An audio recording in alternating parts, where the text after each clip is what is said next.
Hey everybody, welcome back to another round of astronomy. And yeah, let's get at it.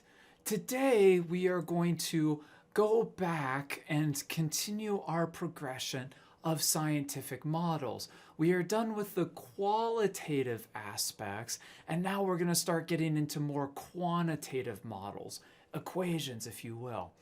So to remind you of where we jumped off, we were going through our discussion about models. First, the celestial sphere model. Then we have Ptolemy, who introduces the idea of epicycles in order to explain retrograde motion. We fast forward 1500 years, and we are faced with two conflicting observations that cannot simultaneously be explained in the Ptolemaic model. Observation number one, the maximum elongation of Venus being about 50 degrees, which would suggest that Venus cannot be seen in any other phase aside from crescent phases. Then we have our telescope, or the invention of our telescope, and its utilization by Galileo to observe phases of Venus larger than a crescent phase. And so that helps pave the way for a new model, namely heliocentrism, where the sun is at the center of the universe with the planets orbiting the sun. Then I introduced the empirical master, Tycho Brahe, who spent 40 years of his career plotting the position of planets with respect to the background stars, and his protege, Johannes Kepler. Okay? So right here is where we are going to take off, is the story about Kepler. And then we will continue forward thinking about how Newton took that progression and continued forward. Now, one of the things that I should mention is that Kepler used this 40 years of observations from Brahe, and he observed a pattern. He studied it, and he was able to discern a pattern from it eventually. The three patterns, actually, are now today known as Kepler's laws. So I'll first give you those patterns. Number one was objects orbit the sun in an ellipse. And I gave you this wonderful quote previously about Kepler saying these 8 arc minutes. If I could believe that these 8 arc minutes were a measurement error, then I would have never stumbled upon this idea of using an ellipse rather than a circle to describe the motion of the planets. Now, in addition to Kepler's first law, which he, for historical chronology, found second, but whatever, he also had a second law that said planets move faster when they're closer to the sun. It is not by accident that the planet named after the messenger of the gods is the one that is closest to the sun, Mercury. Okay? Now, the third law, this is the one I believe he spent roughly 10 years trying to tease out. And the third law is best written as an equation. I will give you the equation right now, and we'll go through and we'll describe what a couple of those terms mean. So I will give you the equation first. The third law is best written as the period squared of an object is the proportional to the semi-major axis cubed. Or a different way of saying it is that if you're comparing two objects, you can take the ratio of the periods squared, and that will equal the ratio of their semi-major axes cubed. This allows us to start doing comparisons of the various planets with one another. Okay? Like I said, we're going to walk through and just describe a little bit of this. Okay? Now, the big thing is Kepler had no model for describing why these patterns were being followed. Okay? He was able to describe the patterns, but had no reason or no underlying idea about why those patterns were being followed. Okay? It's like you sit at a stoplight. You know the pattern. You can tell people what the pattern's going to be. But does that mean you know the electronics inside that's actually setting that pattern up? No. So Kepler's sitting on the outside of the traffic light describing the pattern. We have to wait until we get to Newton before we crack open the stoplight and say, oh, that's how it works. Okay, you ready? Yeah, good. To give you a sense of why does it take Kepler so stinking long to find his first law? Here you go. Question for you. Which one's the true circle? Yeah, really hard, right? In fact, I don't even remember which one's the true circle. I'd have to actually overlay them to see the difference. So what I have done here is I took a true circle and then I looked up the planet that had the most elliptical orbit, Mercury. Okay? And I scaled that true circle to be an ellipse that is, accurate to Mercury's orbit. Okay? So that's what you're just seeing here is actually two. One's a circle, one's the most elliptical orbit of all the planets. And it's really hard to tell the difference, right? That's what that 8 arc minutes means. It turns out, okay, B is the actual ellipse, whereas A is the true circle. Really tough. Okay? That's why that 8 arc minutes took Kepler so long to really tease out what the issue is. Okay, so for Kepler's second law, okay, I've given it to you as a translated form. If you go back and look at the book will say a planet, a line joining a planet and the sun will sweep out an equal amount of area for an equal amount of time. Well, what does that mean? I've drawn here a planet. I've got the elliptical orbit. I've got the sun at what we call a focus. And I've drawn a line extending from the planet to the sun. And so as the planet progresses, let's say it's 1 day, okay, 1 day, it sweeps out some area, that pizza slice. Okay? Now, Kepler's second law, if you really want to get into the nitty-gritty details, Kepler's second law says it doesn't matter where the planet is in its orbit. Okay? If you look at the area swept out in a single day, doesn't matter if it's far away or if it's really close, the area, this grayed portion, will be the same area, which is really weird. Okay? Well, I've given you the interpreted version. If the planet's further away, the width of the pizza slice must be skinny, so the planet's moving slowly. If the planet is closer, the length of the pizza slice is smaller, and correspondingly, it must be wider in order for the area to be equal. So that's where the translated version comes in, is that planets move faster when they're closer to the sun. Okay? And I should say, Kepler did this for planets. After Newton said this is the underlying mechanism, we could confidently apply Kepler's laws to any object orbiting the sun. Okay? So that extrapolation by Newton allowed us to extend Kepler's laws. Okay? I think of this also as equal pizza for all, right? It doesn't matter how you slice up the pizza. If you have 1 day, same time interval, you get the same amount of pizza. Lastly, a little demonstration video for you. You've already seen this, probably, right? This is a coin well that you'd see at like a mall, for example. And again, you notice that as that coin, which is representative of a planet, for example, we'll say the center here is the sun, you notice that as that coin gets closer and closer to the sun, it speeds up.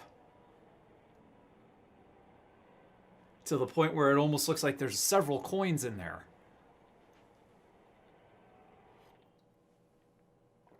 Same idea.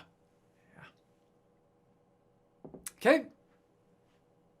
So that's all I have for Kepler's second law. let's get at Kepler's third law, right? These first two are more qualitative in nature. It's really the third law that we have to deal with that really gets us into quantitative. So again, drawn for you here, I have the sun, I have a planet, I've drawn an elliptical orbit. Of course, this is emphasized just for clarity's sake. Okay. And the first thing that we should talk about is the semi-major axis. Imagine for a moment that you have an ellipse, and it doesn't really matter how the ellipse is oriented. It could be on its side, it could be long, however you decide to orient it. Okay? Imagine now drawing a line, starting on one side of the ellipse, drawing a line to reach another side of the ellipse, and any point. Okay? So we'll say, okay, I choose this line, and then I'll draw it this way. Okay? That's supposed to be a straight line. Sorry. Okay? So you choose two spots. Okay? Now, the question is, what location on the ellipse will give you the longest line segment? I believe this is actually maybe called a chord. That's a math term. But where do I have to put those two locations such that I get the longest line segment possible? Okay? So you can trial and error, you can play around with it, but you see very quickly that the location that you should draw from is on one side, and you draw all the way to the other. Okay?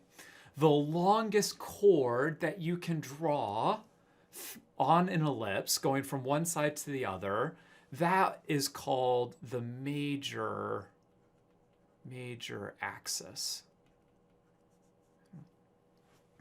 So where do we get the term semi-major axis? Half. So once you identify the major axis, half of it is the semi-major axis. Good so far? Okay, good. Now the next one is one that we do need to know. Okay? And I've used it a little bit. I imagine that you're probably comfortable with it at this point, but I should give the formal definition. And that would be period. The period is the time it takes, very generic, the time it takes for something to repeat. Okay? So if we're talking about the orbital period, it is the time that it takes for an object to return back to the same position. Okay? So I started off at aphelion. If we go around to perihelion and back to aphelion, we have completed one full period. Okay? And so we'll use the abbreviation uppercase P for period. So there we go. So Kepler's third law gives us a relationship between the period, how long it takes for the object to complete an orbit, and the semi-major axis. Roughly speaking, the size of the orbit, how large the orbit is. Okay? Okay, so a couple of additional comments that are important to cover with Kepler's laws. So in the third law, first of all, this is really important. We can actually apply Kepler's third law to compare any two objects so long as they are orbiting the same thing. So you notice the plot that I originally gave you, that was a plot for all of the objects orbiting the sun. Okay? We could do a similar idea if we wanted to compare objects orbiting the Earth. Say, I don't know, a GPS satellite and the moon, or the International Space Station and, I don't know, the Apollo astronauts, or, take your pick. The key is that it has to be orbiting the same object. Okay? Second idea is it's always good to ask ourselves, why is this helpful? Why does this, what's really going on here from a 30,000 foot overview? And so I think that this is a good discussion, a good place to put in this picture. So question for you, is baby happy or sad? Yeah, baby is sad. Now, how do you know that? Yeah, okay. So you've got things like the pouty lips, the downturned face, the red nose, the squinty eyes, and we're really, really good at reading facial expressions. Okay? So what you've actually done is you have observed facial expressions, facial expressions, and what you have inferred feelings, right? It's not that you've actually asked the baby what they're feeling. You've inferred that based on how they appear, okay? That is what some of these quantitative models are going to allow us to start doing. We can make observations about one aspect, and using the equation, we can infer some other aspect, particularly something that's not easy to measure. That's generally what happens, is that you take something that's easy to measure, run it through the equation, and find something that's not easy to measure. So Kepler's third law does this for us. It takes something that's easy to measure and gives us something, infers something that's not easy to measure. Okay? So a question for you. What's the thing that's really easy to measure, and what's the thing that's really hard to measure? Yeah, you got it? Yeah. I'd argue that it's easier to measure the period, right? All you have to do is sit there and have enough time, right? I mean, this might take you 2 years to do, but in the sense of equipment, all you need to do is, okay, day 1, day 2, day 2, no. And you just sit there and watch until the planet returns back to the same position in the night sky, okay? So Kepler's third law, what it allows us to do is take a clock and treat it like a ruler. Okay? We can take a measurement of the period, and from that, we can infer how far away objects are from the sun. Okay? Now, to do that measurement directly, right, you'd have to get a really wicked long ruler and run the tape measure. No, right? Of course, that's not possible to do physically. Run a tape measure out and figure out how far away Venus is from the sun, right? Okay, good. Question for you. Before we get to the algebraic expression, I've written it here, okay? But before we do that, I presented Kepler's third law, the algebraic form, as the ratio of two objects, right? I had object 1 in the numerator, I had object 2 in the denominator. So the first question I have for you, you wish to find the orbital radius of Venus using Kepler's third law. Okay. Comparison with which planet will make these calculations the easiest? Okay. In other words, what object should I choose to use for the second object? And key, remember, I want to make it easy. And we have to recall, I need to choose something orbiting the sun. Okay. Yeah. Corollary question. I won't give you the answer yet. Corollary question. Okay. What units will make the calculation, this calculation given above, the easiest?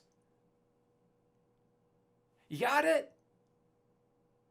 Yeah, and I've probably already given away the answer from the previous question, the chart, right? If we want an object that's orbiting the sun, probably the easiest object to compare with is the Earth. And then we can get to this corollary question. What units would make this the easiest? If I use the period of the Earth, I could set that, well, yes, you could do it in 365 days. Okay? You could do it, and then you'd get the, orbital period of Venus in days. Okay? Or even easier, in my humble opinion, okay? Let's not use days. Let's just say 1 year. And that way you take a year, you square it, you still get 1, right? 1 squared is still 1. Well, let's go over here to the semi-major axis. What would be an easy number, thinking about the Earth, in order to get the semi-major axis? Oh, I know some of you are probably thinking, right, 1.5 times 10 to the 11th meters. Oh, nay, nay, let's not do that. Let's just simply use, 1 astronomical unit, right? Then I have 1 year squared. I have 1 astronomical unit cubed. Those are fairly easy to figure out, right? Okay, good. So let's get some practice with using the equation. Okay, so here you go. You sit outside and you measure and you finally determine that the orbital period of Venus is 0.62 years. Okay, go ahead. What's the orbital radius? Or maybe I should be more specific, the semi-major axis of Venus. Go. You got it? Good, good, good, good. Well, let me walk you through. Okay, I'm going to start by writing down Kepler's third law. Okay, and I have written it as the ratio of Venus to the ratio of Earth. Okay, so semi-major axes, period squared. Now, based on our previous discussion, I am going to substitute in values for the semi-major axis of the Earth and the period of the Earth, namely 1 astronomical unit and 1 year. Okay? And slight byline, some books will write, instead of giving you Kepler's third law as a ratio of 2 objects, they will simply write a cubed equals p squared. Okay? Implicit in that idea, implicit in this expression, is that you're using an object orbiting the sun, and the other object that you're comparing to is Earth. Okay? So if you see this, okay, there are some implicit ideas. 1, object orbits sun. 2, okay, maybe I should say, instead of, I'll say A is given in astronomical units and P is given in years. Okay, so that's implicit. Those are implicit ideas if you ever see a cubed equals p squared. Okay. Okay, well, let's go ahead. We have the orbital period of Venus. We have sat around and waited long enough for Venus to return back to its original position. So I will go ahead and I will plug in the 0.62. Okay. Now I've cross multiplied. I've taken this astronomical, I've multiplied.